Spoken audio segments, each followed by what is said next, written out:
Ka vende në këtë botë ku koha duket sikur ka ndalur, ku mjegulla e mëngjesit nuk largohet kurrë plotësisht, ku rrugët nuk kanë emër dhe ku njerëzit jetojnë sipas ligjeve të natyrës, jo sipas atyre të shtetit.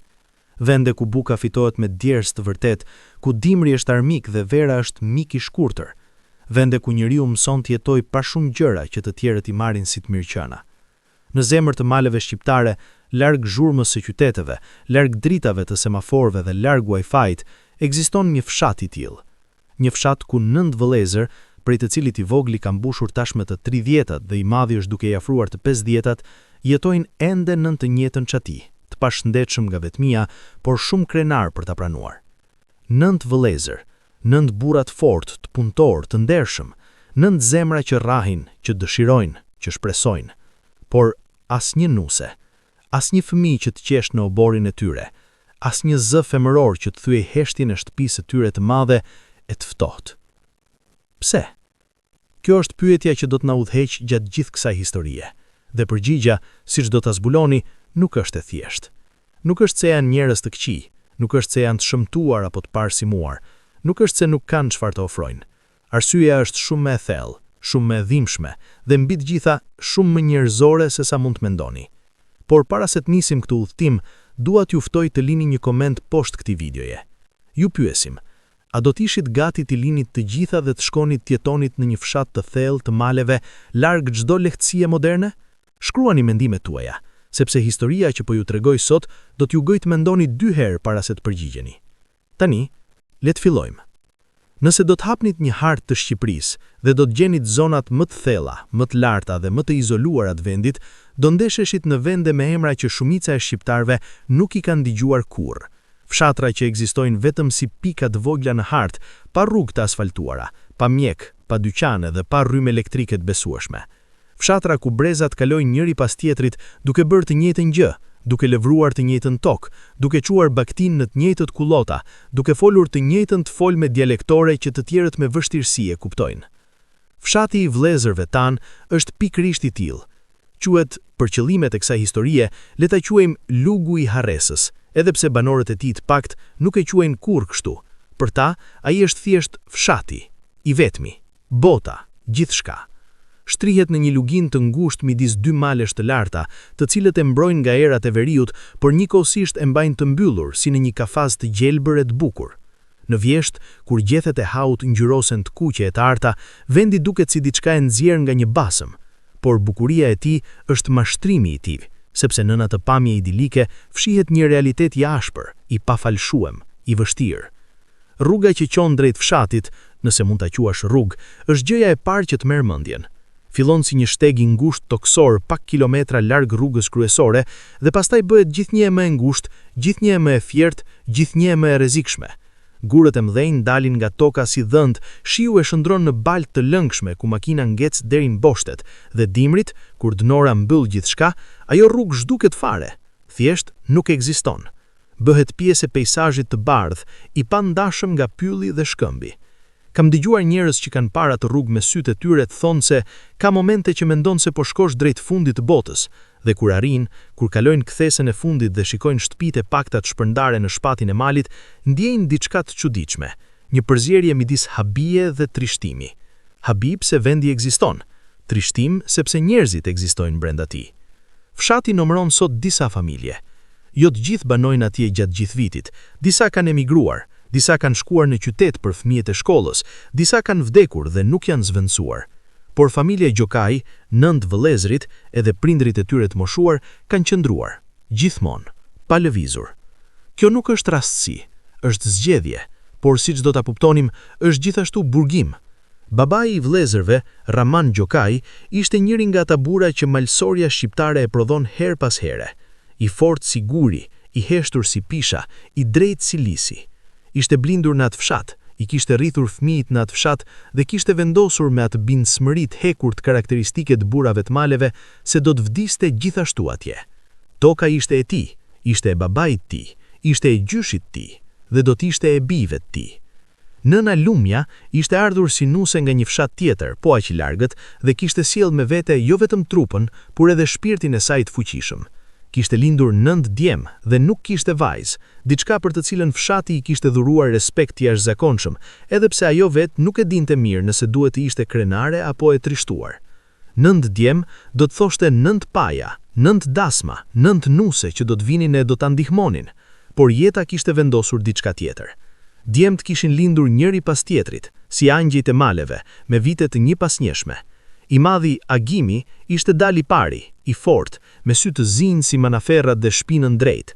Pastaj kishin ardhur Besniku, Flamuri, Genci, Sokoli, Arberi, Drini dhe Luli, së fundmi i vogli i shtëpis, Klevi, zemra e nënës, i preferuar i fshatit, ai me buzëqeshjen e lindur dhe duar tashmë të trosha nga puna. 9 vëllezër, 9 burrat fort, të punëtor, të ndershëm, 9 zemra që rrahin, që dëshirojnë, që shpresojnë, por asnjë nuse, asnjë fëmijë që të qesh në oborin e tyre, asnjë zë femëror që të thyej heshtjen e shtëpisë së tyre të madhe e të ftohtë. Pse? Kjo është pyetja që do të na udhëheq gjatë gjithë kësaj historie. Dhe përgjigja, siç do ta zbuloni, nuk është e thjeshtë. Nuk është se janë njerëz të këqij, nuk është se janë të shëmtuar apo të parsimuar, nuk është se nuk kanë çfarë të ofrojnë. Arsyeja është shumë më e thellë, shumë më e dhimbshme dhe mbi të gjitha shumë më njerëzore se sa mund të mendoni. Por kishte ardhur mosha, kishte ardhur dëshira, kishte ardhur nevoja njerëzore, e natyrshme, e pathyeshme, për dashuri, për shoqëri, për familjet vet. Dhe me atë nevojë kishin ardhur edhe zhgënjimet e para, të cilat me kalimin e viteve ishin bërë plag të hapura, të cilat askush nuk i fliste me zë të lartë, por të gjithë i ndjenin çdo ditë. Agimi ishte i pari që kishte provuar, i pari që kishte shkuar poshtë, në qytet, me xhup të ri të bler nga pazari dhe me fytyrën e larë me kujdes, dhe kishte kërkuar nuse. Ishte kohë kur ai kishte mbi të 30-tat, kur forca ishte ende e plot dhe shpresa ende e gjallë. Kishte shkuar te disa familje, të afërm të largët dhe njohje të reja, me të njëjtin qëllim, të gjente një vajzë që do të pranonte të vinte në fshat. Herën e parë kishin thënë, po shohim. Herën e dytë kishin thënë, ka kohë. Herën e tretë, kur kishte marrë guximin tu përshkruante saktësisht ku jetonte dhe çfarë do të thotë ai jetim, kishin thënë qartë e troç. Jo. Jo në mënyrë të vrashtë. Shqiptarët janë njerëz të sjellshëm, njerëz që e dinë si të mbajnë formën edhe kur thonë të vërtetë të hidhura. Por jo mbetet jo në çdo gjuhë, me çdo ton dhe me çdo buzëqeshje korteze që e shoqëron. Vajza ime është rritur këtu, kishte thënë njëri baba i vajzës, duke pirë kafe me Agimin në dhomën e pritjes me mobilje të reja dhe dysheme me pllaka. Çfarë do të bëj atje lart? Si do të jetoj? Kush do ta shoh mjeku kur të smuret? Ku do të çoj fëmijët në shkollë? Pyetje të arsyeshme, pyetje reale, pyetje që Agimi nuk kishte mundur t'i përgjigjej, jo sepse nuk kishte fjalë, por sepse e vërteta ishte e ashpër. Mjeku nuk vinte dot atje, shkolla ishte shumë larg dhe jeta ishte e vështirë. Ai kishte kthyer shikimin nga dritarja e shtëpisë së atij njeriu, një dritare e madhe me xham të dyfisht që shikonte nga obori i rregullt me trëndafila dhe kishte ndjer brenda vetes diçka të thyehej ngadalë, pa zhurmë, si degë tharë nën borë. Kishte ardhur shtëpi me duart bosh dhe me zemrën shumë të rënduar. Nënës, i cila e kishte pritur me sy plot pyetje, nuk i kishte thënë shumë. Vetëm kishte hyrë, kishte varur xhupin në gozhdën e murit dhe kishte shkuar të ushqente bagtin. Punë ishte gjëja e vetme që e çlironte me mendimi. Por mendimi kthehej gjithmonë. Natën, kur vëllezërit flinin pranë tij dhe dëgjohej vetëm frymëmarrja e tyre dhe ulërima e lemerishteve jashtë, Agimi rrinte sy drejt tavanit dhe numëronte çarjet e vjetra të gëlqeres. I kishte numëruar aq herë sa që i njihte si shok të vjetër. Kishte vazhduar të provonte, vit pas viti, me pak më shumë shpresë kur dëgjonte për ndonjë vajzë të papërcaktuar, me pak më pak kur shikonte se mosha po i shtohej dhe rrethana nuk po ndryshonte. Kishte pasur edhe një moment, i vetmi moment i vërtet, kur kishte ndjerë se diçka mund të ndodhte. Vajza quhej Mimoza dhe ishte vajza e një familjeje nga Verju, njerëz malesh si ai vet, të mësuar me vështirësinë. Kishte syt ngjyrë lajthi dhe kishte qeshur lehtë kur ai kishte bërë shaka, dhe Agimi, që nuk qeshte lehtë, kishte ndjerë zemrën duke rrahur si e re. Kishin folur disa herë. Kishin ecur një herë bashkë nëpër pazarin e qytetit, duke parë sendrat pa i bler, duke folur për gjëra të vogla që ngadalë kishin bërë vend për gjëra të mëdha.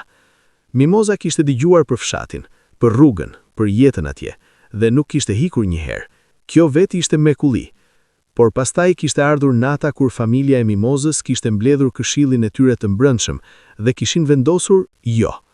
Jo sepse agimi ishte i keq, jo sepse Mimoza nuk kishte ndjenja, por sepse jeta është praktike, sepse dashuri vetëm nuk mjafton, sepse një vajzë e re ka të drejtë për jetë të plotë, dhe atje, në atë fshat të humbur, ajo jetë nuk ekzistonte. Agimi kishte marrë vesh vendimin jo nga Mimoza, por nga një njohës i përbashkët. Mimoza nuk ishte guxuar thi thote vetë, dhe kjo ndoshta ishte dhimbja e dytë brenda dhimbjes së parë. Jo vetëm humbja e saj, por edhe mënyra. Pas asaj dite, agimi kishte ndaluar të provonte. Kishte kthyer gjithë energjinë drejt tokës, drejt punës, drejt familjes. Kishte marrë mbi supe peshën e të madhit, ai që vendos, ai që mendon, ai që mban. Dhe ngadalë, pa e vënë re vetë, kishte veshur mbi vete një guashk të heshtur prej të cilës askush nuk e kishte nxjerrë më dot. Vëllezërit e shihnin, nëna e dinte, por askush nuk fliste. Në atë fshat të thellë, disa gjëra mbahen brenda, dhe jo përse njerëzit nuk ndjejnë, por sepse ndjenja shumë e madhe nuk ka fjalë të mjaftueshme. Peresa të vazhdojmë me historinë e vëllezërve të tjerë, duhet të ndalemi për një moment dhe të kuptojmë çfarë do të thotë të jetosh atje. Jo si turist, jo si vizitor, por si banor i përhershëm, si njeri që ka lindur dhe do të vdes midis atyre maleve. Dita fillon para agimit. Kjo nuk është metafor, fjalë për fjalë. Kur qielli është ende i errët dhe yjet janë akoma të dukshëm, vëllezërit zgjohen, 9 burra që marrin shtrat, ngrihen, veshin rrobat e punës dhe dalin nga shtëpia si ushtar që shkojnë në betejë. Beteja e tyre është e përditshme dhe pa rroba të bukura. Bagtia duhet të ushqehet, toka duhet të lëvrohet, druri duhet të pritet, uji duhet të merret. Uji, pikërisht kjo. Edhe uji është problem. Burimi më i afërt ndodhet një 100 metra nga shtëpia, poshtë në lugin. Dimrit, rruga drejt tij bëhet e rrëshqitshme si xham dhe ndodh që njeriu të bjerë nëse nuk ka kujdes, por duhet shkuar një lloj. Uji nuk vjen vet. Buka gatuhet në shtëpi. Grurin e rrisin vet, aq sa toka e tyre e ngushtë e lejon, dhe të tjerat i blejnë kur dikush shkon poshtë në qytet, gjë që ndodh çabisa vjet. Çdo udhtim poshtë është ngjarje. Listohet gjithçka që nevojitet, bëhet llogaritja e parave dhe shkojnë zakonisht 2 vëllezër bashk, njëri për shpinë dhe njëri për kujdes, sepse rruga është e tillë që njeriu i vetëm mund të ketë aksident dhe të ri disa orë pa ndihmë. Makina e fshatit, ata kishin një të vetme, një furgon të vjetër dhe luftarak, me kabinë të grizur dhe motor që gurgullonte si njeri i sëmur, nuk zbriste dot gjithmonë. Kur rruga ishte e shkremt, e lagësht, kur kishte rënë dëbor, kur gurët e rrëshqitur kishin mbyllur ndonjë pjesë, qëndronte, dhe atëherë shkonin me këmbë, orë të tëra, poshtë dhe lart, me shpinë të ngarkuar me gjërat e blera. Kjo nuk është tregim romantik i njerëzve të fortë dhe të pavarur. Kjo është lodhje reale, fizike, e thellë. Këmbët që dhembin, shpinat që lodhen, duart që ngurtësohen, dhe kur kthehesh mbrëma dhe shikon çfarë ke bler, bukë, sheqer, krip, pak gjëra shtesë, dhe mendon orët e shpenzuara, çmimin e paguar me trup, njeriu mbetet pa fjalë. Por ata nuk ankohen. Kjo është gjëja e parë që vëresh kur flet me njerëz si ata. Nuk ankohen. Jo sepse nuk vuajnë, por sepse ankesa është luksi i njerëzve që kanë alternativa. Kur nuk ke alternativë, qëndron kokfort dhe punon. Genci, vllai i katërt, ishte ai që kishte shpikur sistemin e punës. Si inxhinier i improvizuar pa asnjë dokument, kishte organizuar punën e 10 duarve, 9 vëllezërit dhe babain, kur shëndeti e lejonte, me atë efikasitet të ngadalt por të sigurt të njerëzve që kanë mësuar se koha është e kushtueshme. Çdo mëngjes, para se të dilnin, Genci ulej një moment me kafen e parë dhe shikonte qiellin, matte erën, vlerësonte kohën. Pastaj tregonte kush do të bënte çfarë atë ditë. Ai kishte mendjen e organizatorit. I kishte ndërtuar vetë disa mjete prej druri. Kishte riparuar furgonin 30 herë pas një kurs mekaniku. Kishte ndërtuar me duart e tij një sistemin e vogël të grumbullimit të ujit të shiut që u kursente disa udhëtime drejt burimit. Në qytet, Genci ndoshta do të kishte qenë inxhinier apo arkitekt. Atje ishte thjesht ai me dorën e artë, titulli i vetëm i merituar pa diplomë. Por edhe Genci kishte nevojat e tij. Edhe ai kishte mbrëmjet kur heshtuarja e shtëpisë i rëndonte mbi supet si dëbore freskët dhe mendonte për gjëra për të cilat nuk fliste, për zërin e gruas, për ngrohtësinë e dorës tjetër, për rëndësinë e vogël të gjithë shkaje kur ka dikë tjetër pranë. Ndër 9 vëllezrit, besniku ishte ai më ndryshe nga të gjithë. Nuk se dukej ndryshe, ishte po aq i fortë, po aq punëtor, po aq i rrënjosur në tokën e fshatit si vëllezrit e tjerë. Por brenda kishte diçka që të tjerët nuk e kishin, dëshirën për të shkruar. Kjo kishte filluar kur kishte qenë djalosh, kur mësuesi i fshatit, i vetmi mësues, ai i gjithë lëndëve, çdo herë i lodhur por asnjëherë pa libra nën shtutull, i kishte hapur para një herë një fjalor dhe i kishte thënë: "Fjalët janë mjeti i vetëm i njeriu të varfër që nuk i merr asnjë." Besnikut i kishin mbetur ato fjalë dhe kishin filluar të shkruante, nën truaj, mes punës. Kur vëllezërit flisnin apo pushonin, ai merrte letër dhe laps dhe vizatonte botën që shikonte. Nuk i kishte treguar askujt. Kishte një kuti të vjetër druri.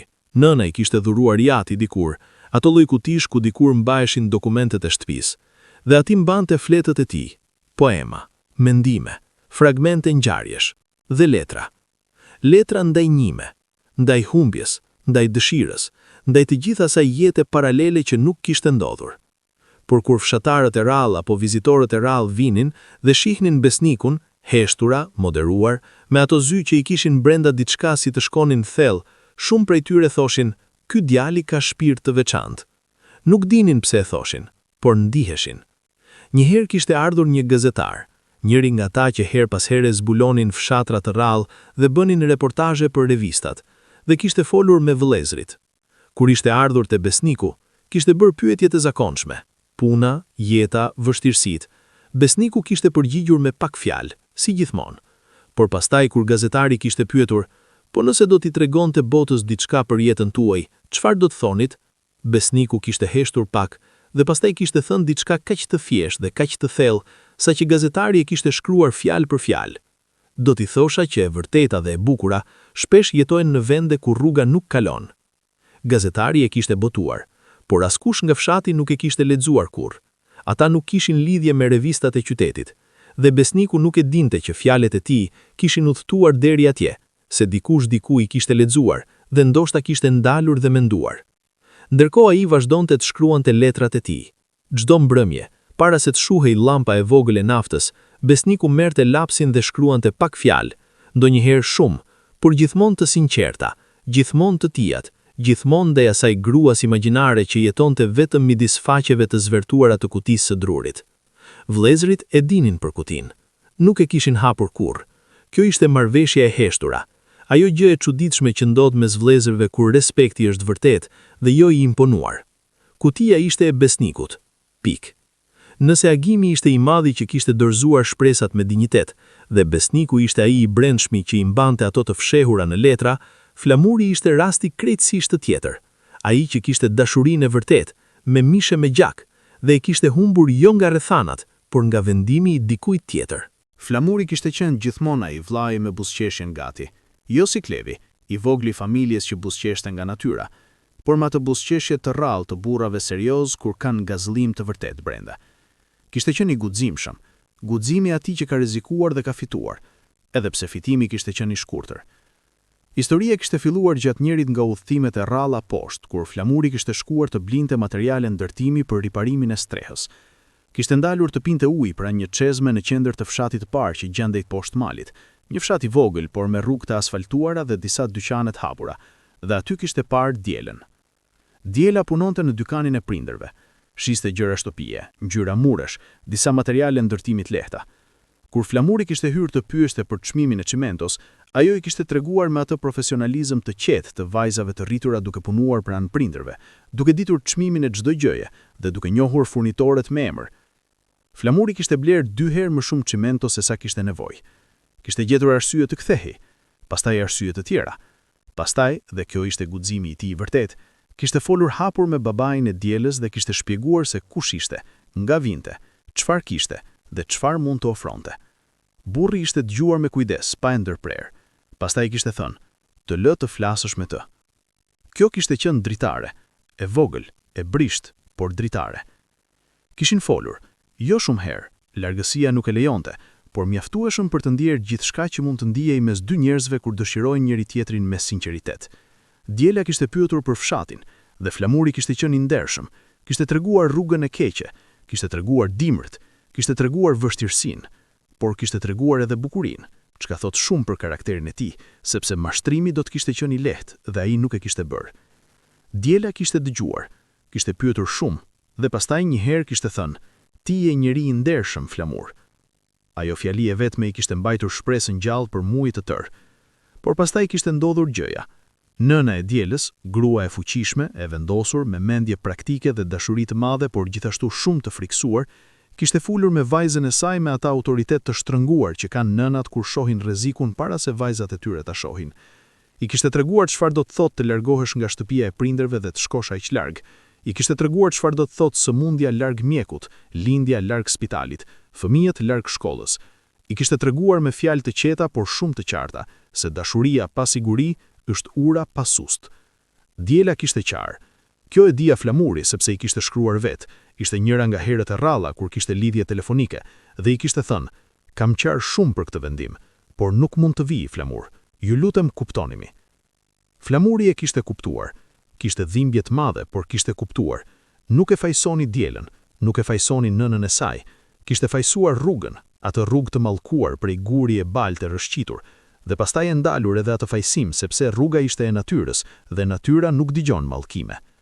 Kishte kthyer shikimin nga mali i vet dhe ka vazhduar, por nuk i kishte harruar kurrë. Disa emre mbeten, disa fytyra nuk zhduken nga mendja sado kohë të kaloj. Diela ishte emri dhe fytyra që Flamuri mbante sigurt të çmuar brenda xhepit të brendshëm të zemrës, asnjëherë treguar, asnjëherë harruar. Ekziston një paradoks i çuditshëm në jetën e njerëzve të maleve. Vendi që i dashurohet më shumë është gjithashtu vendi që i burgos më shumë. Kjo nuk është ide e re. E kanë shkruar poetë dhe e kanë ndjerë fshatar në çdo cep të botës ku natyra është e bukur dhe jeta e vështirë. Por kur e sheh me sytë e tu, kur flet me njerëz që e jetojnë, ajo paradoks merr ngjyrë dhe peshë dhe frym. 9 vëllezërit e donin fshatin e tyre. Kjo nuk ishte pikë në diskutim. E donin me atë dashuri të thellë primitive që ka njeriu ndaj tokës ku ka hëngur bukën e parë dhe mësuar fjalët e para. E donin malin me të gjitha brinjët e luginat e tij. E donin pyllin ku kishin luajtur fëmijë dhe ku tani prisnin dru. E donin erën e barit të lagur me ves mëngjesi dhe erën e tymit nga uçaku i shtëpisë kur ktheheshin nga puna. Por donin gjithashtu diçka tjetër, dhe kjo diçka tjetër nuk gjendej atje. Sokoli, vllai i pestë, e shprehte këtë ndjesi më mirë se të gjithë të tjerët, jo me fjalë, sepse Sokoli nuk ishte njeri i fjalëve shumë, por me një zakon të çuditshëm. Çdo mëngjes para se të fillonte punën, ngjitej në shkëmbin e madh mbi shtëpi. Ata e kuetonin Gurzeza, dhe qëndronte 5 minuta duke shikuar poshtë nga lugima, vetëm 5 minuta. Pastaj zbriste dhe fillonte ditën si të gjithë. Askush nuk e kishte pyetur kurrë pse, por nëna kishte një teori, e mbante për vete siç mbante shumë gjëra, se Sokoli bënte atë gjë si njeriu i burgut që çdo mëngjes shikon nga dritareza, jo nga nevoja për liri, por nga nevoja për ta ditur se sa larg është. Kjo ishte e sakta.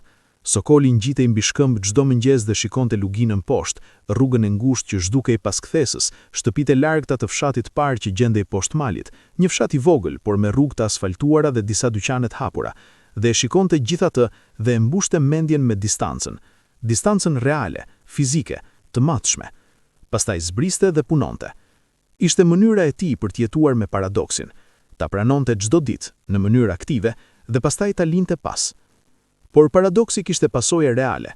Disa nga vëllezërit e kishin diskutuar, me zë të ulët, vonë natën kur babai ishte në dhomën e tij, mundësinë e largimit, të shkohej, të gjendej punë poshtë, të krijohej jeta tjetër. E kishin diskutuar, por nuk e kishin bërë. Arsyet ishin shumë dhe të ndërthurura. Toka nuk mund të lihet bosh, dikush duhet ta punoj. Prindrit janë të moshuar, dikush duhet i kujdesej. Fshatit ka nevojë për ta, nëse ata ikin, mbeten vetëm pleqt e pakt dhe fshati vdes. Dhe mbi të gjitha, kur keni jetuar gjithë jetën në një vend, lëvizja nuk është vetëm veprim fizik, është prerja e rrënjve, është vdekja e pjesshme e vetes. Arbëri, vllai i gjashtë, e kishte shprehur një herë me shumë ndershmëri. Nëse ikim, jemi askush. Atje poshtë, jemi njerëz pa histori, pa tokë, pa emër. Këtu, jemi gjokajt, dihet kush jemi. Identiteti. Kjo ishte gjëja tjetër që mbante njerëzit në vende të vështira kur logjika thot të ikin. Identiteti është rrënjë dhe rrënjët nuk janë dekorative, janë jetike. Por nëse shumica e vëllezërve kishin pranuar me heshtje, me krenari, me punë, botën e tyre të ngushtë të vështirë, Drini kishte qenë ai i rrezikshmit, ai që kishte ëndëruar shumë gjatë dhe shumë konkretisht. Drini kishte qenë ndryshe nga fëmijëria, kishte mbledhur etiketa kutish dhe kanaçesh nga çdo send që vinte nga qyteti, shkronjat e kolorave të ndryshme, fotografitë e produkteve, ato figura njerëzore të buzëqeshura që reklamojnë gjithçka dhe i kishte ngjitur mbi murin e dhomës së gjumit. Vëllezërit e kishin tallur, Drini me murin e tij, por i dashurshëm, ashtu si tallin vëllezërit mes vete, dhe Drini kishte qeshur me ta, por muri kishte mbetur. Kishte shkuar një herë në qytet, jo veçanërisht, por bashkë me Agimin kur kishin pasur nevojë të dy, dhe kishte parë vitrinat, kishte dëgjuar zhurmën, kishte nuhatur atë erë të veçantë të qyteteve që nuk ka analog në mal. Naftë, buke furrës, parfum, asfalti nxehur nga dielli. Kishte kthyer shtëpi me sy të zgjeruar dhe kishte qëndruar shumë i heshtur. Shumë i heshtur. Dhe kjo ishte shenjë keqe, sepse Drini zakonisht fliste. Vëllezërit e kishin lënë të qetë. Nëna kishte vënë re, por nuk kishte thënë gjë.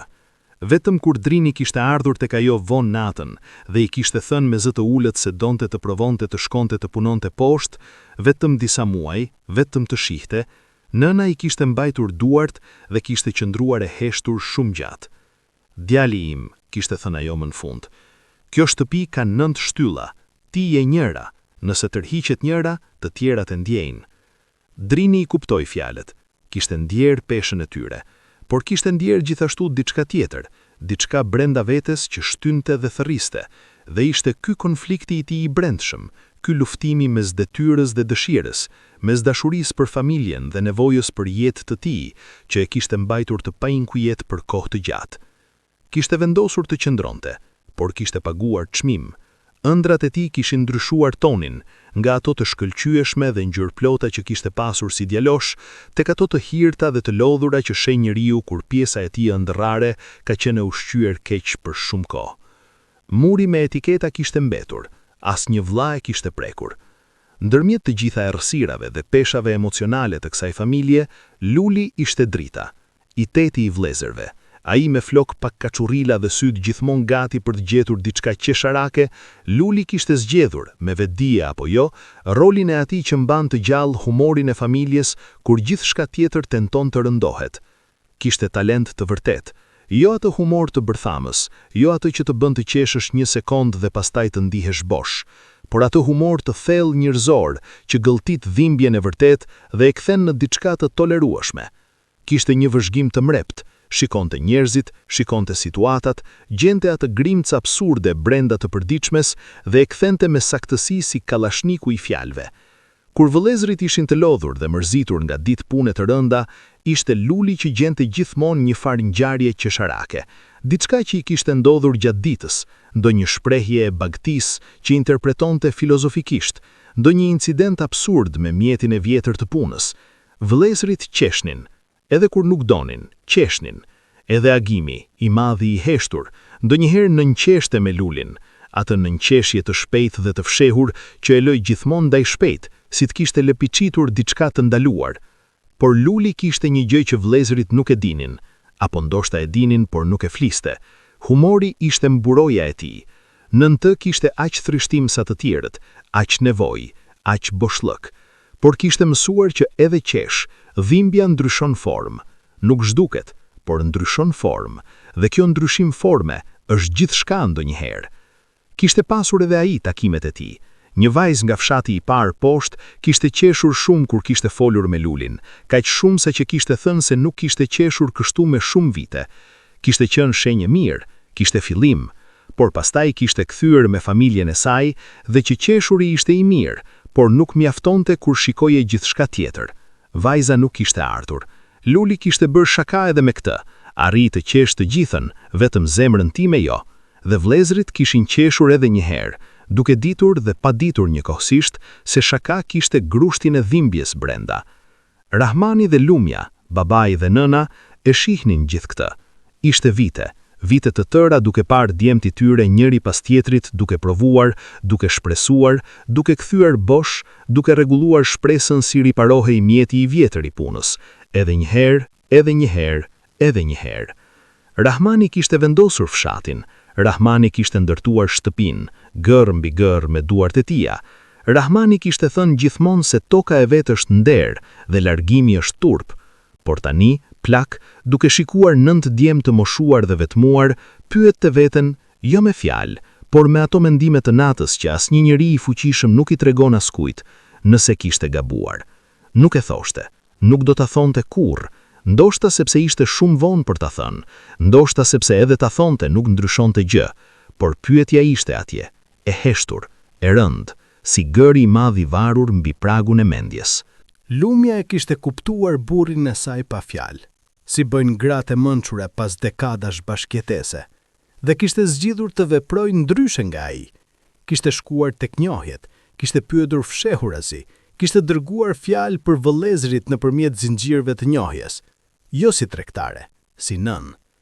Disa herë kishte arritur afër, kishte qenë dikush i interesuar, dikush që kishte dëgjuar dhe nuk kishte thënë menjëherë jo.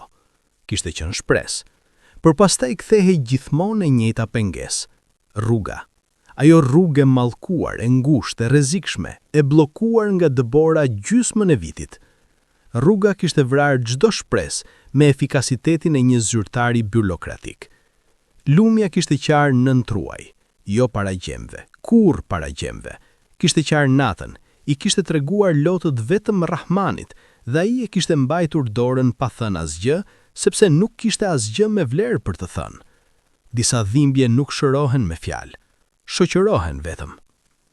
Arbëri, i gjashti, kishte qenë ai që kishte bërë tentativën e fundit dhe më të organizuar ndër të gjitha. Kishte planifikuar me kujdes, me logjikën e ngadaltë dhe të palëkundur të dikujt që di se çfarë bën. Kishte kursyer para, gjë e vështirë kur shumica e të ardhurave shkonte për jetesën bazike, dhe me ato para kishte riparuar pjesën më të keqe të rrugës nga fshati poshtë. Kishte sjell materiale, kishte mobilizuar vëllezërit për 2 javë intensive pune, dhe kishin arritur të bënin atë seksion prej 2 kilometrash pak më të kalueshëm. Jo asfalto, por më pak gur, pak më të rrafësht, pak më pak balte kur binte shi. Kishin punuar si të çmendur. Kishte qenë gjëja e vështirë fizikisht, por kuptim plot moralisht. Ndjenja se po ndryshonin diçka, po bënin diçka konkrete për situatën e tyre, po luftonin në rrethana të jo me dorëzim, por me punë. Pastaj Arbri kishte shkuar poshtë dhe kishte lajmëruar, diskretisht, nëpërmjet njohjes se rruga ishte pak më e mirë tani. Kishte bërë të qartë se këta ishin burra të punëtor, burra që zgjidhin problemet, burra të aftë. Dhe kishte pasur interesim. 2 familje kishin dërguar fjalë se do ta shihnin. Kishte qenë sezoni i fundit i verës, kur rruga ishte në gjendjen e saj më të mirë, dhe Arbëri i kishte ftuar të vinin vetë të shihnin fshatin. Njëra familje kishte ardhur, baba, nën dhe vajza. Ornela quhej, 29 vjeç, vajzë e qertë me duar të punëtore dhe sy të vëmendshëm. Kishte ardhur dhe kishte parë shtëpinë, të madhe, me guri, të fortë ndërtuar. Kishte parë tokën, aq sa syri arrinte. Kishte parë vëllezërit, 9 burra të respektueshëm, punëtor me sjellje të mirë. Kishte parë prindrit, pleq me dinjitet dhe mirëseardhje. Kishte ndetur atë ditë dhe kishte ngrënë drek me familjen. Kishte qenë ditë e veçantë, tryeza kishte qenë e mbushur me gjithçka që shtëpia kishte. Nëna kishte gatuar 3 ditë paraprakisht. Ishte bërë drek si dasme potenciale. Ornela kishte qenë e qetë gjatë gjithë vizitës. Kishte vëzhguar, kishte pyetur gjëra të sakta, gjëra praktike. Kishte folur pak me Arbrin, ai që e kishte ftuar, ai i gjashti, ai me planin. Kishte ndejtur, kishin kthyer shtëpi. Javën tjetër, babai i Ornelës kishte dërguar fjalë. Kishte thënë se familja kishte folur gjatë, kishte marrë vendim të vështirë dhe respekt të madh për familjen Gjokaj. Por vajza e tyre nuk mund të vinte atje, jo sepse nuk ishte mirë, jo sepse nuk e kishin parë me sy, por sepse kishin parë me shumë kujdes dhe kishin kuptuar. Dimri atje ishte i pathyeshëm. Ajo rrugë edhe e riparuar nuk kishte të bënte me rrugë normale. nuk ishte investim i qëndrueshëm. Investim, fjalë e ftohtë, por e saktë, kur vendos ku do t'jetosh, ke të drejtë të llogaritesh. Arbëri kishte marrë vesh dhe kishte qenë i heshtur 2 javë, jo me atë heshtjen dramatike. Pa drama, arbëri nuk bënte, por me heshtjen e qetë të dikujt që ka provuar gjithçka, e ka llogaritur drejt dhe gjithsesi ka humbur. Kjo lloj humbjeje ka shije tjetër, ka shijen e drejtësisë së refuzuar. Kishte vazhduar punën e rrugës gjithsesi, edhe pas refuzimit, edhe kur nuk kishte motivim të dukshëm. Ishte mënyra e arbrit, bëje gjën e duhur pavarësisht. Ekziston diçka e veçantë në mënyrën se si njerëzit e maleve ndjejnë stinët, jo si ndryshim gjendjeje, por si ndryshim veteje. Nuk është metaforë, është fakt biologjik dhe emocional njëkohësisht. Vera në fshatin e vëllezërve ishte kohë e shkurtër e ngacëllyeshme. Dita fillonte me dritë të bollshme dhe shurmë zoqësh, bari ishte i gjatë e i freskët, era nga pylli arrinte me atë erë rëshire të lagësht pas shiu, dhe njeriu ndije se mund të bënte gjithçka. Baktia linte gajret, toka lëvrohet mirë, edhe trupi hec me hap tjetër. Vera ishte stina kur shpresat ishin më të lehta, kur mendjet gjenin hapësirë për gjëra pozitive, kur drini nuk shikonte murin, por dritaren, dhe vëllezërit qeshin pak më shumë. Por Vera ikte shpejt, ky ishte dënimi i saj.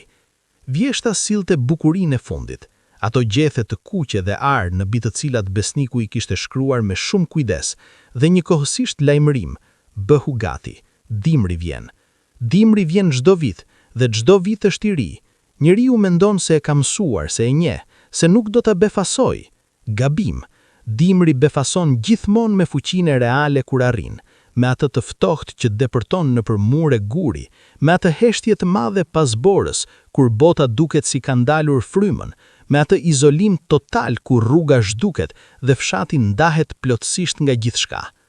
Izolimi i dimrit ishte gjëja më e vështirë, jo nga pikpamja e mbijetesës. Ata kishin ndru, ushqim të ruajtur, streh solide, por nga pikpamja e shpirtit. Javë pas jave me të njëjtët 9 fytyra, të njëjtën tryezë, të njëjtat mure. Shtëpia që Verën kishte ndjerë të madhe, dimrit bëhej e vogël. Ajri kishte erë të drurit të djegur dhe ushqimit të zier, dhe jashtë ishte vetëm bora dhe errësira. 9 burra brenda një shtëpie dimrin e gjatë. Kjo nuk shkonte gjithmonë pa friksione.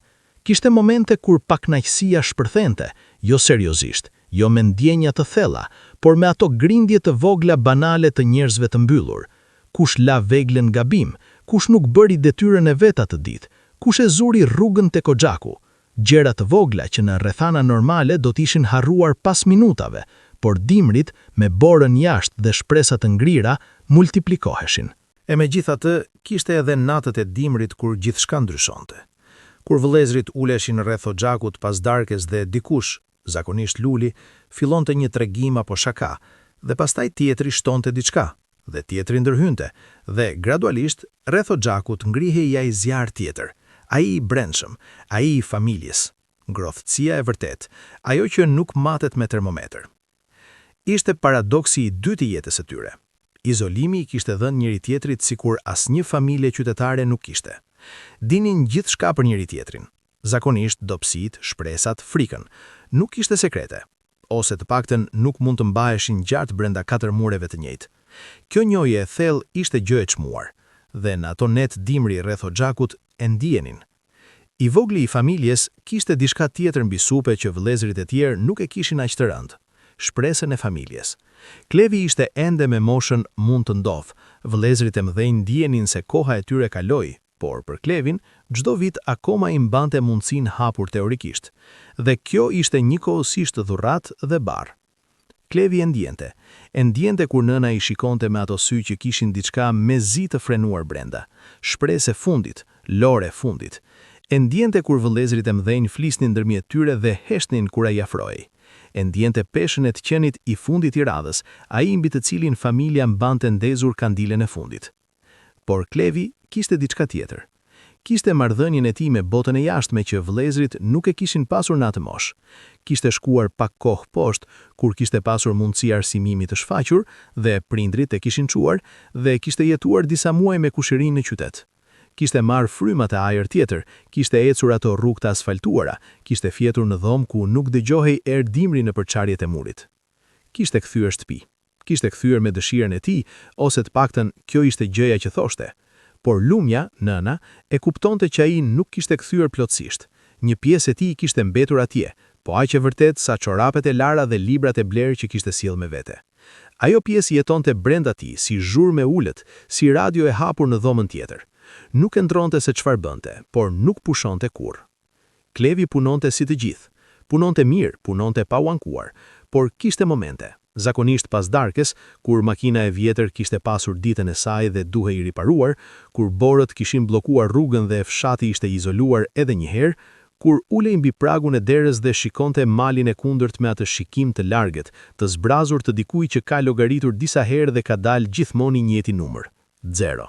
Jo sepse nuk kishte çfarë të ofronte, por sepse çfarë ofronte nuk ishte mjaftueshme, jo nga gabimi i tij, por nga rrethana. Kjo ishte gjëja më e pafajshme dhe njëkohësisht më e dhimbshme e gjithë historisë. Burrat mirë, të punëtor, të ndershëm, të aftë, dhe rrethana e vetme që i pengonte ishte rruga fizike, kilometrat, gurët e malit. Genci nuk kishte hequr dorë. Ky ishte ndryshimi i tij nga vëllezrit. Ai nuk trajtonte situatën si fat, si gjë dhënë nga natyra e pandryshueshme. Kishte mendjen e inxhinierit dhe inxhinieri shikon problem dhe kërkon zgjidhje. Zgjidhja e tij e madhe kishte qenë projekti i rrugës. Jo riparimi pjesërisht që kishte bërë Arberi, ai kishte qenë fillimi mirë, por diçka shumë më ambicioze. Të shkonin tek shteti, tek bashkia, tek dikushi me pushtet dhe me buxhet, dhe të kërkonin asfaltimin e rrugës. Kjo kishte qenë betejë e gjatë. Kishte shkuar vetë disa herë poshtë, kishte gjetur zyrat e duhura, kishte folur me zyrtarë të niveleve të ndryshme. Herën e parë kishin dëgjuar me vëmendje të sjellshme dhe pastaj kishin thënë se çështja do të shqyrtohej. Herën e dytë i kishin thënë se kishte prioritete të tjera. Herën e tretë i kishin dhënë formular të plotësonte. Herën e katërt, pasi kishte plotësuar formularin dhe kthyer, i kishin thënë se formulari ka shkuar në departamentin tjetër dhe duhet filluar nga e para. Burokracia e vogël vendore ka mënyrën e saj të lodhi njerëzit pa i refuzuar kur hapur. Genci e kuptonte këtë mekanizëm dhe vendosi të mos lodhej. Kishte vazhduar. Çdo 6 muaj apo 1 vit kishte shkuar sërishmi. Kishte shtuar letrat, kishte sjell fotografi të rrugës, kishte mbledhur në nënshkrimet të paktëve banorëve të mbetur.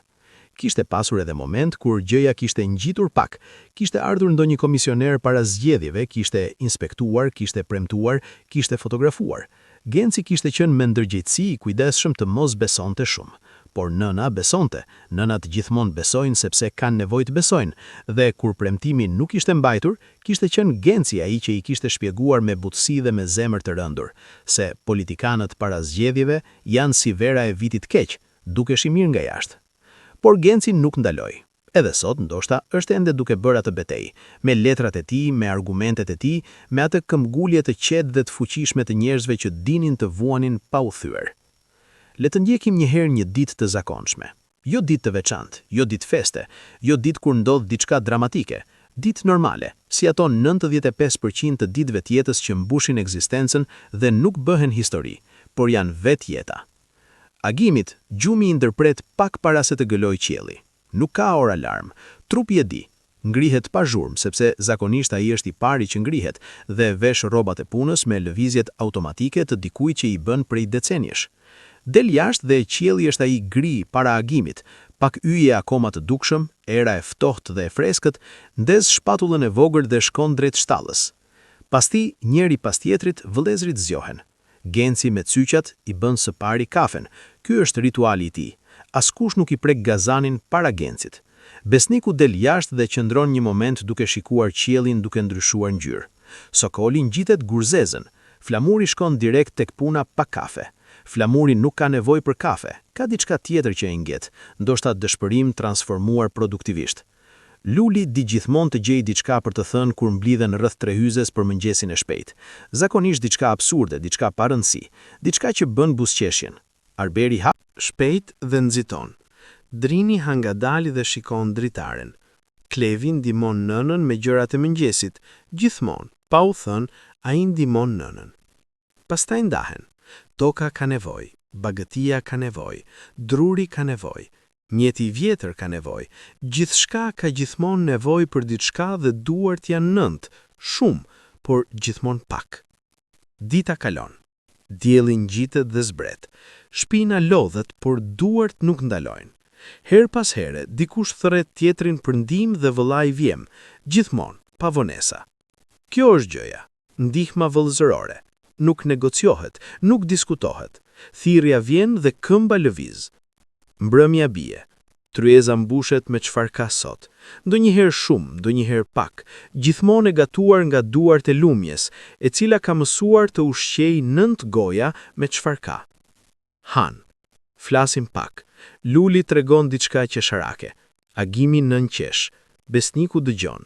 Drini shikon tryezën.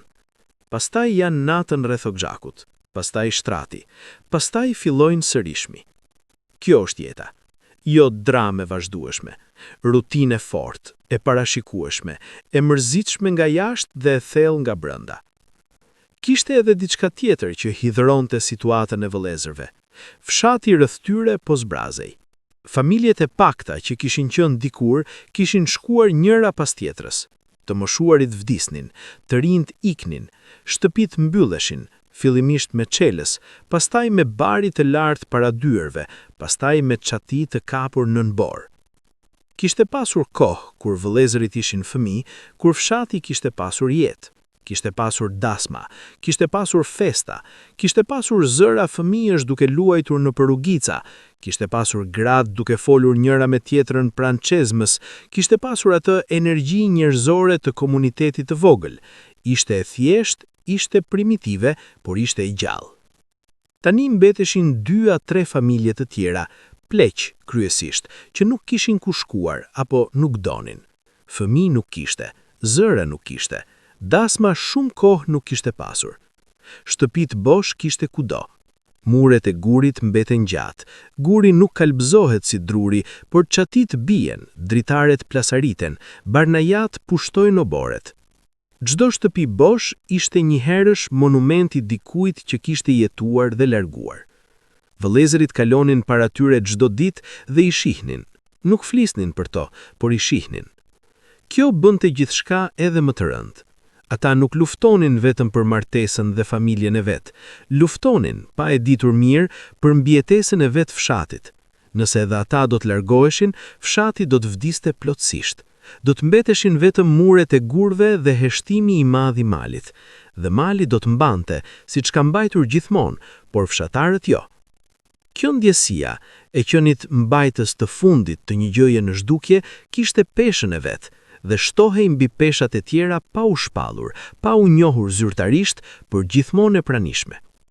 Her pas here vinin njerëz nga jashtë, gjuhtar, ndonjë turist i humbur, ndonjë gazetar i guximshëm, në një punonjës i terenit nga ndonjë organizat, dhe çdo herë që vinte dikush, fshati ndryshonte pak, si hapja e dritares kur ajri i brendshëm është bërë i rënd. Vëllezërit prisnin miqt me atë mikpritje të maleve shqiptare që ka mbetur e njëjtë prej shekujsh. Bujarësi e vërtet, jo ceremoniale. Tryeza mbushej, vini ofrohej, vend ofrohej, fjalë të ngrohta bëheshin. Dhe ndërkohë, vëllezërit gëlltisnin me sy dhe vesh çdo gjë të re. Lajmet nga jashtë, historitë e botës tjetër, madje edhe veshjet dhe aksentin e ndryshëm të vizitorit. Njëherë kishte ardhur një grup turistësh të huaj nga Gjermania, duke nga mënyra si flisnin, dhe kishin kaluar natën atje. Kishin qenë të habitur nga bukuria e vendit dhe nga mikpritja. Kishin fotografuar gjithçka, kishin pyetur shumë nëpërmjet gjuhëve të ndryshme dhe me duart. Klevi kishte pak anglishte nga vitet e shkollës dhe kishte shërbyer si përkthyes i mundimshëm e me shumë buzëqeshje. Turistët kishin ikur të nesërmen me fotografi dhe kujtime. Kishin thënë se do të ktheheshin, nuk kishin kthyer. Kjo ishte zakoni botës moderne. Gjithçka fotografohet, shpallet e mrekullueshme dhe pastaj harrohet sapo ekrani i telefonit ndriçon me gjë tjetër. Por Klevi kishte mbajtur atë ditë si kujtim të veçantë. Jo turistët vet, por atë ndjesinë e gjallërisë, shtëpia plot me gjuhë të ndryshme, harta e hapur mbi tryezë, sytë e habitur të atyre njerëzve që u kishte dukur e çuditshme dhe e bukur, e njëjka gjë që për vëllezërit ishte thjesht e përditshme. Perspektiva. Turistët i kishin dhënë gjën e rrallë, perspektivë, dhe perspektiva, edhe kur vjen e shkurt, lë shenjë. Kishte tradita në atë shtëpi që nuk ishin shkruar por ishin trashëguar. Njëra prej tyre, ndoshta e dashura e familjes, ishte tregimi i natës së dimrit. Gjyshi i vëllezërve, babai i Rahmanit, kishte qenë tregimtar jashtëzakonshëm. Kishte zërin e thellë dhe fjalën e zgjedhur dhe njohurinë e jashtëzakonshme të historive të maleve, ngjarje të vërteta, legjenda, gjysmë histori, ato tregime ku vërteta dhe imagjinata bashkëjetojnë si dy ujëra të ndryshëm në të njëjtin lum. Kishte vdekur kohë më parë, por Rahmani kishte trashëguar traditën dhe e kishte mbajtur gjallë. Çdo dimër, kur bora ishte e lartë dhe vëllezërit mblidheshin rreth xhakut, Rahmani tregonte. Dhe vëllezërit, sa do të moshuar, sa do të lodhur, dëgjonin si fëmijë me atë vëmendje të plot, fizike, që jep vetëm zëri i drejtë i njeriut të drejtë. Tregonte të vërtetat, luftrat e vjetra të fiseve, ngjarjet historike të bëra me gojë, historinë e shtëpisë vet, si është ndërtuar, kë kishte shtrehuar, çfarë kishte duruar. Tregonte se gjyshi i tij kishte ndërtuar murin e jashtëm me gur, të bartur me shpinë nga lumi, çdo gur me dorë, dhe kishte marrë 2 vite. Tregonte se njëherë nga dimrat e vjetër, familja kishte qëndruar pa ushqim 2 javë dhe kishte mbijetuar me lëvore pemë të ziera. Tregonte trimëri të vërteta dhe vështirësi të vërteta. Dhe vëllezërit dëgjon të kuptoni gjën. Ata nuk ishin të parët që kishin vuajtur, nuk ishin të parët që ishin sprovat. Para tyre kishin qenë njerëz tjerë të kësaj toke të njëjtë, njerëz që kishin humbur dhe qëndruar një lloj. Kjo ndjesia e vazhdimësisë e qenit pjesë e zinxhirit njerëzor kishte diçka forcëdhënëse brenda. Por kishte edhe dhimbja e vet brenda asaj tradite. Rahmani tregonte për dasmat e vjetra, për nuset që kishin ardhur me dusheme prej dheshekavi dhe kishin qenë mirëpritura, për familjet që kishin rritur gjenerata të shumta. Dhe vëllezërit dëgjonin dhe kuptonin se cili për vete se zinxhiri për herë të parë rrezikoi të priste. Asnjë nuse, asnjë gjeneratë e re, zinxhiri duke varur. Dikur, vite pas largimit të shpresës, ndodhi diçka e papritur. Flamuri, ai i treti, ai që kishte pasur diellën dhe kishte humbur diellën, u takua sërish me te. Jo me plan, jo me qëllim. Rastësia atyre të rrallë që historia i ruan si gjëra të thata midis faqeve të librave. Kishin shkuar 2 vëllezërit, Flamuri dhe Klevi, poshtë për blerje të zakonshme. Kishin dalur të hanin diçka pranë tregut, dhe atje, duke kaluar me çantë blerjesh, kishte qenë diela. Pak vite e shtuar, pak ndryshuar, por sytë e njëjtë, të qetët e vëmendshëm. Kishin dalur, kishin folur pak, jo shumë. Çfarë do thoshje? Kishte kaluar shumë kohë. Ishin bërë njerëz tjerë brenda të njëjtave emrave. Diela kishte pyetur për prindrit e Flamurit, kishte dërguar të fala. Flamuri kishte pyetur si ishte. Ajo kishte thënë mirë. Kishte qenë Klevi, vëllai i vogël, ai me buzëqeshjen e lindur, që kishte gjetur kohën të shkonte të blinte ujë dhe t'i linte 2 minuta vet. 2 minuta. Flamuri kishte shfrytzuar duke thënë diçka të vërtet, diçka të thjesht, diçka që nuk e kishte thënë kurrë. Nuk jam mërzitur me ty.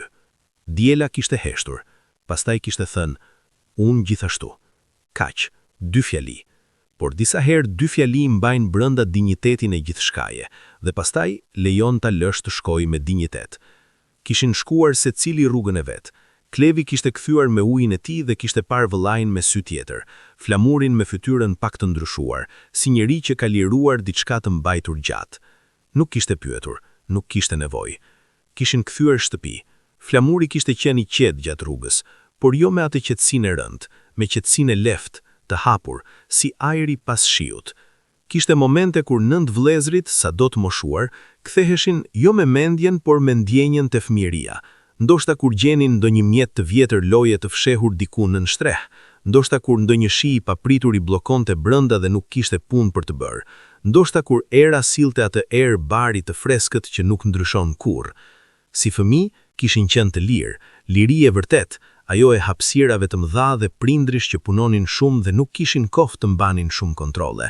Kishin vrapuar malin lart e poshtë, kishin luajtur me gur dhe shi, kishin ndërtuar kisha të vogla balte në lumin e ngushtë pranë shtëpisë, kishin bërë garesa dhe luftra të vogla dhe pajtoheshin shpejt sepse kurrë nuk ishte seriozisht. Agimi kishte mbrojtur gjithmonë, edhe kur Klevi kishte bërë diçka me çka rrezikohej, të ngjitej lart, të kalonte gurët, Agimi kishte qenë atje, prapa, gati. Ky instinkt i mbrojtjes kishte rrënjosur herët dhe kishte mbetur deri sot. Agimi ende shikonte vëllezrit si duhet të mbroheshin edhe kur ishin burra të moshuar. Dhe Klevi edhe sot e ndjente vëllain e madh pas shpine, jo fizikisht, por si ndjesi. Kjo ndjesia e dikujt që kujdeset, ishte njëherësh komfort dhe barr. Komfort sepse nuk je vetëm, barr sepse kur nuk duhet jetosh si i vetëm. Por historitë e vërteta nuk janë vetëm dhimbje. Jeta nuk lejon dhimbje të pastër, siç nuk lejon lumpëri të pastër. Gjithmonë ka të dyja, të ndërthurura si fije të ndryshme në të njëjtën rrobe. Kishte gëzime në atë shtëpi. Jo gëzime të mëdha, jo gëzime spektakolare, por ato gëzime të vogla dhe solide që mbajnë njerëz i gjallë. Gëzimi kur Genci riparonte diçka që nuk funksiononte prej muajsh dhe pratësmas funksiononte.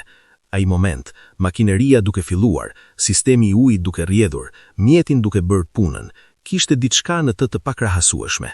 Genci e ndjente si fitore personale dhe vëllezrit e ndjenin bashkë me të. Gëzimi kur toka jepte shumë, kur korrja ishte e mirë, kur misri ishte i lartë dhe i shëndetshëm, kur pemët kishin fruta të mëdha. Ato vite jepnin leftësi jo vetëm ekonomike, por emocionale, ndjesia se natyra ishte me ty, se puna ishte shpërblyer, se gjërat mund të shkojnë mirë. Gëzimi kur vinte dikush i dashur, kushërin të largët, ndonjë mik i vjetër, dhe shtëpia mbushej me zëra të tjerë. Ato ditë ishin festa pa emër, tryeza mbushej, humori ngrihej, edhe agimi bëhej pak më i hapur. Dhe gëzimi i lumjes kur shikonte 9 djemtë e saj bashkë rreth tryezës, sa do të vështirë ishte gjithçka e tjetër, ai moment kishte diçka që asnjë dhimbje nuk mund ta prekte. 9 djem, 9 njerëz të lindur prej saj, të rritur prej saj, gjallë, të shëndetshëm, bashk. Lumja nuk e thoshte me fjalë, por syri i saj e thoshte, atë sekond të vogël kur shikonte rreth tryezës dhe buzëqeshja e saj bëhej pak më plot. Kishte ardhur një kohë, si vjen gjithmonë te çdo njeri pas mjaftueshëm vitesh, kur pyetja e madhe nuk mund të shtyhet më, kur duhet ndëtur dhe shikuar drejt e çfarë do bëjmë. Vëllezërit e kishin pasur atë bisedë, jo një herë, por disa herë gjatë viteve, herë me pak fjalë, herë me shumë. Biseda e vërtet, jo ajo sipërfaqësore, a duhet të shkohet. Argumentet për të shkuar ishin të qarta. Jeta poshtë kishte mundësi tjetër, kishte punë, kishte mjek, kishte rrugë, kishte mundësi martese, kishte atë votë normale ku njerëzit jetojnë dhe bëjnë familje dhe rrisin fëmijë. Ishte zgjedhje racionale. Por argumentet për të qëndruar ishin po aq reale, edhe pse të një natyre tjetër. Toka ishte aty, prindrit ishin aty, historia ishte aty, identiteti ishte aty, dhe gjëja e fundit por jo e parëndësishme, liria ishte aty. Jo liria politike apo ligjore, por liria e hapësirës, e tokës tënde, e rregullave të bëra prej teje e jo dikujt tjetër. Arbëri kishte thënë një herë, poshtë do t'jemi punëtor dikujt tjetër, këtu jemi zotë tanë, edhe po vuajmë të lirë. Ky argument kishte peshë të madhe tek njerëzit si ata, të rritur me traditën e maleve ku pavarësia dhe dinjiteti janë vlera mbi gjithçka tjetër. Por pastaj Drini kishte thënë diçka tjetër. Zotëria pa dashuri është burg i gjerë. Heshtje gjatë pas asaj fjalie. Luli nuk kishte bërë shaka. Besniku kishte shkruar diçka nën truaj. Agimi kishte shikuar zjarrin. Askush nuk kishte dalë fitues nga ajo bisedë, por askush nuk kishte ikur ta vazhdonte të nesërmen pa e menduar. Sokoli kishte gjetur zgjidhjen e tij. Jo zgjidhje reale, por zgjidhje funksionale. Ajo mënyrë adaptimi që trupi dhe mendja gjejnë kur alternativat janë të kufizuara. Bagëtia. Kopena e dhive dhe lopëve, 9 krerë gjeth, 20 ca dhi, disa dele, kishte bërë me kalimin e viteve komunitetin e Sokolit. Jo në mënyrë poetike, jo si njëri që i flet lopëve, por në mënyrën praktike dhe të qetë të dikujt që kalon orë çdo ditë me krijesat e njëjta dhe zhvillon me to një marrëdhënie jo verbale, intuitive, funksionale. Sokoli dinte se cilin kafsh me emër, edhe pse I kishte dhënë emra që vëllezërit I gjenin qesharake. Kishte lop me emër Filozofia, sepse qëndronte gjithmonë e ndarë duke shikuar horizontin. Kishte dhi me emër Avokati, sepse gjithmonë gjente vrim në gardhin dhe dilte. Kishte dash me emër Ministri, sepse hante shumë dhe punonte pak. Luli kishte bërë shumë shaka me emrat e Sokolit. Sokoli kishte qeshur. Ai kishte qeshur pak dhe natyrshëm, kur me shumicë, dhe kishte vazhduar punën. Por vëllezërit e dinin, edhe pse nuk e thonin hapur, se Sokoli kishte gjetur diçka atje. atë qetësi bazale të dikujt që ndihet i nevojshëm për i krijesave të tij, i njohur, i pritur. Kafshët e prisnin me zë kur njitej gurzezën dhe zbriste, e njihnin hapin, e njihnin dorën. Kjo njohje, sado e thjesht, kishte vlerën e vet. Dhe Sokoli, ndoshta shumë rrallë, mendonte se dashuria ka forma shumë, jo vetëm atë me njerëzin tjetër, të cilën se kishte gjetur, por edhe atë me vendin, me tokën, me kreaturën.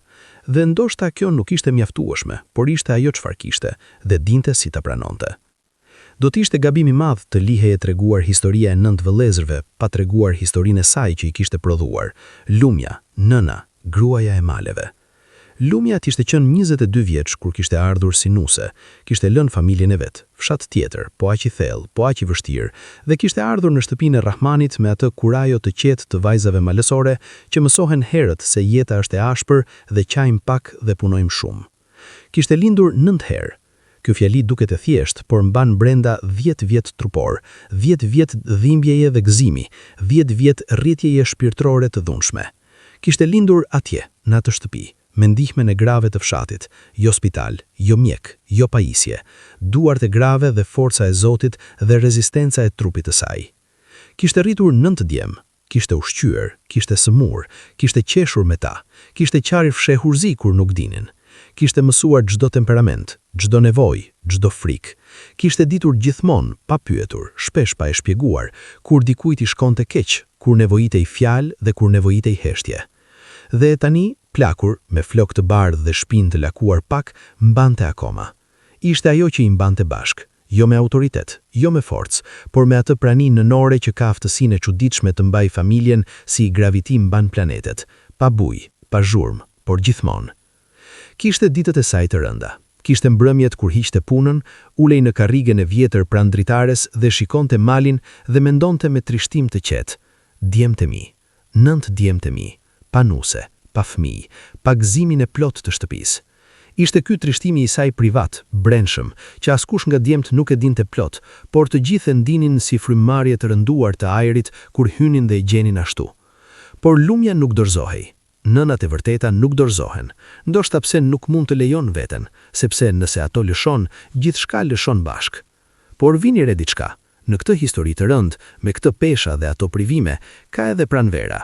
Pranvera vinte çdo vit pa leje dhe pa ftesë, dhe pa marrë parasysh ndjenjat e askujt.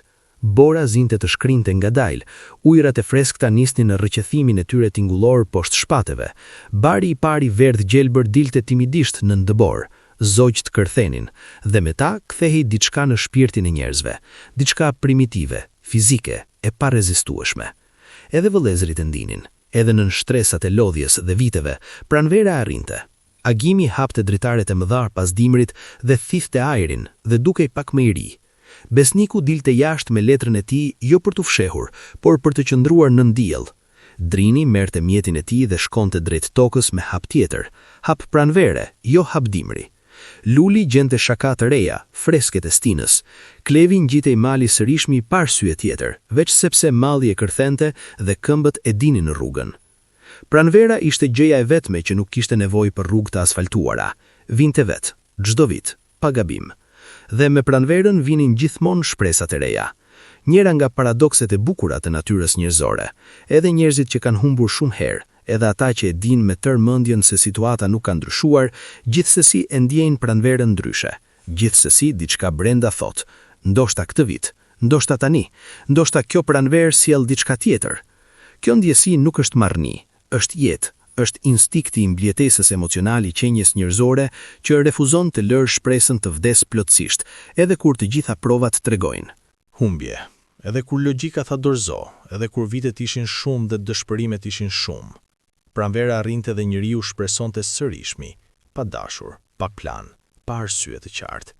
Thjesht shpresonte. Kishte gjëra që 9 vëllezërit nuk i kishin thënë kurrë njëri tjetrit. Gjëra të mëdha, gjëra të rëndësishme, gjëra që mbanin brenda si gur të rënd në ujë. Agimi nuk i kishte thënë kurrë besnikut se kishte lexuar fshehurazi një herë disa fjalë nga kutia e tij e drurit, kur besniku kishte lënë hapur rastësisht. Kishte lexuar 2 rreshta dhe kishte mbyllur, jo nga mungesa e interesit, por nga shumë respekt dhe shumë dhimbje. Ato 2 rreshta i kishin mjaftuar për të kuptuar gjithçka. dhe asnjëherë nuk I kishte thënë vëllait se dinte. Besniku nuk I kishte thënë kur flamurit se kishte shkruar njëherë një letër imagjinare ndaj diellës, jo si dashurinë e tij, por si shprehje ndjesie, si simpatia e vëllait për dhimbjen e vëllait. Letër e shkruar dhe e djegur, fjalë të thëna dhe të zhdukura, por e kishte bërë. Flamuri nuk I kishte thënë kur Klevit se ditën kur kishte takuar diellin sërishmi dhe Klevi kishte gjetur arsye të largohej 2 minuta, e kishte bërë me qëllim. Klevi kishte kuptuar pa u thënë, kishte reaguar pa plan, kishte dhënë atë dhuratë të vogël të 2 minutave. Dhe Flamuri nuk e kishte falenderuar kur me fjalë. Por her pas here e shikonte vllanin e vogël me diçka në sy që ishte mirënjohje e thellë, e heshtur, e vërtet. Sokoli nuk I kishte treguar kur askujt se çfarë mendonte atëherë kur qëndronte mbi gurzezën 5 minutat e tij.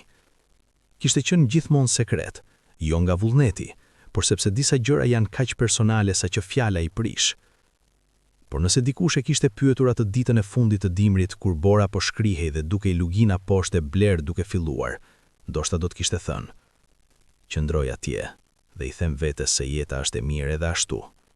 Pastaj besoj. Luli nuk I kishte thënë kur askujt, as me shaka, seriozisht, se kur bënte shaka për situatën e tyre, ndonjëherë qeshja e tij kishte disa sekonda vonesa të brendshme.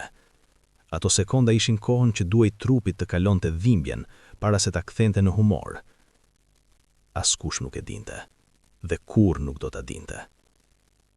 Drini nuk I kishte thënë kur nënës se natën kur kishte ardhur tek ajo dhe I kishte thënë se donte të provonte të shkonte poshtë, dhe ajo I kishte thënë fjalët e shtyllave. Ai kishte pasur çantën gjysmë mbushur nën shtrat. E zbrazur në heshtje, të nesërme në mëngjes, para se të ngriheshin vëllezrit. Genci nuk I kishte thënë kur askujt se çdo herë që shkonte tek zyrtarët dhe kthente bosh, rrugës lart, ulur në furgonin e vjetër duke dëgjuar motorin e gurgullim, kishte 30 minuta ku nuk mendonte asgjë. Boshllëk I plot, heshtje brendshme totale, dhe pastaj ndronte marsh dhe vazhdonte. Arberi nuk I kishte thënë kur babait se ditën kur kishte vendosur të vazhdonte punën e rrugës edhe pas refuzimit, edhe kur nuk kishte arsye praktike, kishte menduar babain. Kishte menduar se kjo ishte ajo çfarë do të bënte Rahmani, do të punonte edhe kur nuk kishte shpresë, edhe kur nuk kishte kuptim, sepse puna kishte dinjitetin e vet, të pavarur nga rezultati. Klevi nuk I kishte thënë kur askujt, as nënës, as një vëllai, se ndonjëherë natën dëgjonte atë zërin e botës tjetër ku kishte jetuar pak muaj dhe e quante me emra të ndryshëm: kuriozitet, dëshirë, trishtim, revolt, dhe pastaj mbyllte zyt fort dhe premtonte vetes se do të gjente rrugë, jo të largohej, por të gjente rrugë. Nuk dinte se çfarë rruge, nuk dinte ka, por premtonte. Këto ishin bisedat e pafolura. Ato janë ndoshta bisedat më të vërteta të jetës, ato që mbeten brenda dhe formojnë njeriun pa u shpallur kurrë. Kishte mbetur akoma 2 familje tjera në fshat, pleq kryesisht, të moshës së Rahmanit dhe Lumjes. Ishin ata fqinj të tillë që fjala fqinj dhe familje kanë të njëjtin kuptim, si ndodh vetëm kur njerëzit kanë jetuar pranë njëri tjetrit mjaftueshëm gjatë dhe kanë ndarë mjaftueshëm. Plaku Muharrem, fqinj I djaftas, kishte qenë mik I Rahmanit tërë jetën. Kishin ndërtuar bashk, kishin korrur bashk, kishin varrosur të dashurit bashk, sepse vari kërkon duar dhe fshati kishte pak duar. Muharrem kishte humbur gruan e tij disa vite më parë dhe jetonte me djalin e vetëm, që nuk I dukej se do të kthehej kurrë nga qyteti ku kishte shkuar. Por plaku kishte qëndruar. I pyetura pse, thoshte gjithmonë të njëjtën gjë: "Ku do të shkoj? Kjo është shtëpia ime." Grua Dila, fqinja Majtas, ishte nga ato femra të vjetra males që duken të bëra nga I njëjti material si shkëmbind, të forta, të qëndrueshme, të pandryshueshme. Kishte humbur burrin herët, rritur 2 vajza veç, të dyja tashmë të martuara poshtë. Ajo kishte mbetur sepse kishte mbetur, asnjë arsye tjetër, ose ndoshta arsye shumë të thella që cilat nuk I shprehte. Mes këtyre familjeve kishte solidaritet të vjetër. Kur Rahmani ishte smur një herë, dimrin, pa mundësi mjeku, Muharrem kishte qëndruar 3 ditë me radhë duke ndihmuar Lumjen. Kur furgoni I gjokajve këndroi motor pa pritur dhe kishin nevojë urgjente, Muharremi kishte sjell kalin e tij, po, kishte akoma kal, pa pritur pyetje apo pagesa. Dhe kur Dila I kishte nevojë, dru, ujë, punë e rëndë, 9 vëllezërit ishin atje, pa radhë, pa llogari. Kaq. Ky ishte komuniteti i tyre. I vogël deri në dhimbje, por i vërtet deri në palc. Rahmani ishte plakur. Kjo nuk është zbules, plakja ndodh gjithmonë, por ishte arritur në një pikë ku edhe ai vetë ndjente fizikisht, gjymtyrët më të ngadalta, fryma pak më e shkurtër kur ngjitej, zyt duke pasur nevojë për dritë më shumë sa viti kalonte. Por mendja mbete e qartë, dhe mendja e qartë e Rahmanit kishte filluar të bëjë llogaritet e jetës, jo llogaritet ekonomike, por ato llogaritet e thella që bën njeriu kur e ndjen se koha e largët ka filluar të afrohet.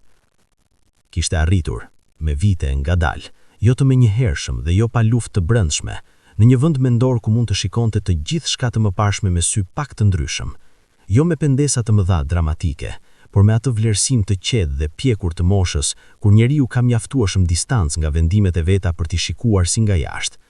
E kishte dashur fshatin, e kishte dashur tokën, kishte qenë i drejtë për vlerat e veta, për botkuptimin e tij. Por kishte gjithashtu diçka që kishte mbajtur gjatë, dhe tani plak mund ta shikonte. Kishte qenë i ngurtë. Jo keqdashës, jo egoist, ngurtë. Ajo ngurtësi e malsori që trajton vendimin si muri gurve, pasi është ngritur, nuk prishet. Kishte mbajtur familjen, por ndoshta kishte mbajtur aq fort sa që nuk i kishte lënë të fluturonin pak, vetëm aq sa u nevojitej. Ky mendim e kishte ndjekur si hija e veshit, por kishte bërë gjë një ditë, gjë të vogël, të qetë, pa ceremonit, që ndoshta ishte dhurimi i tij i fundit i madh ndaj djemve. Kishte thirrur Agimin, të madhin, dhe i kishte thënë: "Djali im, unë do të vdes në këtë tokë. Kjo është zgjedhja ime, por vëllezërit e tu kanë jetë para tyre. Nëse ndonjëri dëshiron të provojë rrugë tjetër, nuk e mbaj me fjalë, vetëm ktheni kokë her pas here." Agimi kishte dëgjuar dhe kishte heshtur gjatë. Pastaj kishte pyetur: "Ti e di çfarë po thua?" Rahmani kishte buzëqeshur, atë buzëqeshjen e rrallë që kishte, dhe kishte thënë: "E di. Po them sepse e di." Agimi kishte treguar vlezërve, jo me njëherë, kishte pritur kohën e duhur, por i kishte treguar. Dhe çdo vëlla e kishte dëgjuar ndryshe, sipas asaj çfarë kishte nevojë të dëgjonte. Drini kishte dëgjuar liri, Klevi kishte dëgjuar mirëkuptim, Genci kishte dëgjuar njohje, Besniku kishte dëgjuar dashuri. Luli kishte dëgjuar dhe kësaj here nuk kishte bërë shaka, kishte heshtur gjatë dhe pastaj kishte thënë: "Babai ynë është njeri i madh." Njeri i madh, jo i përsosur, jo pa gabime, por i madh, me atë madhësi të vërtet njerëzore që e bën dikë të ndryshojë, edhe kur ndryshimi vjen vonë, edhe kur nuk është e lehtë dhe edhe kur nuk mund të kthej prapa gjithçka. Ka vende ku rruga mbaron, fjalë për fjalë, shtegu ngushtësohet, gurët bëhen shumë, terreni bëhet i pakalueshëm dhe njeriu ndalet sepse nuk ka ku të vazhdojë. Ky moment, kur mbaron rruga, është njëkohësisht moment i humbjes dhe i mundësisë. Humbjes sepse nuk shkon dot më tutje. Mundësisë sepse tani mund të ndalet dhe të shikojë rreth vetes dhe ndoshta të shohë diçka që duke ecur nuk e kishte parë. 9 vlezërit kishin arritur secili, në mënyrën e tij dhe në kohën e tij, atë pikë ku rruga e tyre e brendshme kishte mbaruar. Jo pikën e dorëzimit. Dorëzimi ka formë tjetër, ka shpallje dhe gjeste dramatike, por pikën e qetësisë. Ajo qetësi e vështirë që gjen njeriu kur ka pranuar atë çfarë nuk mund ta ndryshojë dhe ka vendosur të jetojë plotësisht brenda asaj çfarë ka. Agimi kishte ndërtuar jetën e tij rreth familjes dhe tokës me dinjitet të vërtet, jo si në nështrim, por si zgjedhje e vetëdijshme e dikujt që ka kuptuar se ku janë rrënjët. Besniku akoma shkruante. Kutia e drurit kishte mbushur dhe kishte filluar kutia e dytë. Ndoshta kurrë nuk do të botoheshin ato fjalë, por ekzistonin, dhe ekzistenca e gjërave të bukura ka vlerën e vet pavarësisht nga syri që i sheh. Flamuri punonte tokën dhe mbante brenda atë emër, diela, jo si plag, por si kujtimi i bukur i diçkaje që kishte qenë reale, sepse diçka që ka qenë reale nuk zhduket plotësisht kurrë. Genci vazhdonte betejën e rrugës. Kishte dëgjuar se kishte projekt të ri infrastrukturor në rajon, Ndoshta herë tjetër do t'ishte ndryshe, ndoshta jo, por vazhdonte. Sokoli ngjitej gurzezën çdo mëngjes, dhe çdo mëngjes zbriste dhe fillonte ditën. Kjo ishte filozofia e tij e plot, dhe nuk kishte nevojë për asnjë fjalë shtesë. Arbri punonte rrugën. Çdo herë që kishte mundësi dhe energji, shtonte disa gur, rrafshonte disa metra, ngadalë, pa u ngrutuar, si ndërtohet gjithçka e mirë. Drini kishte gjetur paqe të brisht mes dëshirës dhe detyrës, paqe që thyhet dhe ringjitet, por mbetet. Muri i tij me etiketa ishte akoma atje, dhe kjo ishte mirë. Luli qeshte, akoma qeshte, dhe në atë qeshje ishte gjithçka, trishtimi, gëzimi, dhimbja, shpresa. Qeshja e lulit ishte simfonia e familjes, instrumenti që i mbante të gjithë të lidhur. Klevi, i vogli, kishte premtuar vetes se do të gjente rrugë, dhe kjo premtim jetonte brenda tij si zjarr i vogël, i mbrojtur nga era, i ushqyer me durim. Ndoshta do të gjente, ndoshta jo, por premtimi vet kishte vlerën e tij. Nëse keni dëgjuar deri këtu, dhe ju falenderoj me gjithë zemër që keni qëndruar deri në fund, di se po mendoni shumë gjëra. Ndoshta mendoni se kjo histori është trishtuese, dhe ka trishtim brenda saj, si ka brenda çdo jete të vërtet. Por mendoni edhe diçka tjetër, besoj, që këta 9 vëllezrit me gjithë atë çfarë u mungon, me gjithë atë rrugë të keqe dhe dëmor dhe izolim dhe prova të dështuara, janë njerëz të plot. Jo viktima, jo figura tragjikokomike, por njerëz të plot, me histori të plot, me dinjitet midis tyre dhe lidhje në tokën dhe traditën që ka vlerën e vetë reale. Historia e tyre na kujton diçka, se nuk të duhet gjithçka për të qenë njeri i plot. Mund të mungoj shumë, dhe ka gjëra që mungojnë, gjëra që dhembin vërtet. Por brenda asaj mungese, nëse ke të vërteta, dhe ke lidhje, dhe ke dinjitetin e punës dhe dashurinë e familjes, ke diçka shumë të rëndësishme. Na kujton gjithashtu diçka tjetër, diçka praktike dhe urgjente. Ka vende në vendin ton, jo larg, jo në botën e tjetër, por këtu, midis maleve tona, ku njerëz të mirë janë lënë pas nga coha dhe progresi. Ku rruga fizike, ajo e gurve dhe baltës, ka indikimin të drejt për drejt mbi jetën njerëzore. Mbi mundësinë e martesës, mbi mundësinë e familjes, mbi mundësinë e të jetuarit me plotësi. Rruga nuk është vetëm asfalt. Rruga është lidhje. Rruga është mundësi. Rruga është thjesht jeta normale që të tjerët e marrin si të dhënë. Dhe derisa ata 9 vëllezrit dhe të gjithë si ata në të gjithë vendin, kudo në malet tona, nuk e kanë atë rrugë, historia e tyre do të vazhdojë të jetë kjo. Historia e njerëzve të mirë të penguar nga rruga. Rrethanat, histori e dashurisë së pamundur, jo nga mungesa e zemrës, por nga mungesa e kilometrave të asfaltuara midis tyre dhe botës. Ekziston një mall i veçantë. Malësorët e dinë, ata që kanë lënë male dhe ata që janë mbajtur në to e dinë një lloj, mall për gjërat që nuk kanë ndodhur. Jo mall për të kaluarën, por mall për të ardhmen paralele, ajo jetë tjetër që mund të kishte qenë e nuk u bë. 9 vëllezërit e kishin atë mall brenda. Secili në formën e tij, agimi me heshtjen e tij, besniku me letrat e tija, flamuri me emrin që mbante brenda, Genci me projektet e tija, Sokoli me 5 minutat e gurzezës, Arbri me guret e rrugës, Drini me murin e etiketave, Luli me qeshjen që fshihte shumë, Klevi me premtimin e dhënë vetes. Por kishte gjithashtu gjë tjetër, gjë shumë e rëndësishme, që ndoshta ky mall e fsheh, por është akoma atje. Ata nuk ishin vetëm, ishin 9, ishin me njëri tjetrin. Dhe kjo, 9 vëllezër në të njëjtën qati, 9 burra që ndajnë çdo ditë, çdo bukë, çdo gëzim, çdo dhimbje. Kjo nuk është pak. Kjo, në botën e sotme, ku vetmia është epidemi e vërtet dhe njerëzit rrethuar nga miliona të tjerë ndihen të vetmuar si kurrë, kjo është diçka e madhe. Ndoshta kjo nuk kompenson çfarë mungon, ndoshta nuk mbulon boshllëkun, por ekziston. Dhe ekzistenca e saj ka peshën e vet, peshë të artë, peshë të vërtet. Fshati qëndron, malet qëndrojnë, shtëpia e gurve qëndron. Dhe 9 vëllezërit çdo mëngjes ngrihen, veshin rrobat e punës, dalin jashtë dhe fillojnë sërishmi. Sepse kjo është jeta, jo ajo e filmave dhe serialeve, por jeta e vërtet, ajo e njerëzve të vërtet. Ti ngrihem çdo mëngjes dhe vazhdon, sa do të rëndë të jenë dje dhe sa do të pasigurt të jenë nesër. Dhe ndoshta, vetëm ndoshta, pranë verën e radhës, rruga do të jetë pak më e mirë. Ndoshta dikush do të dëgjoj. Ndoshta kjo histori, e juaja, e jona, e tyre, do të arrijë veshët e duhur. Deri atëherë, 9 vëllezërit janë atje, mes maleve, mes gurve, mes heshtjes dhe dashurisë, dhe punës dhe shpresës. Dhe ne, duke e dëgjuar historinë e tyre, kemi detyrimin e vogël por të rëndësishëm, të mos i harrojmë.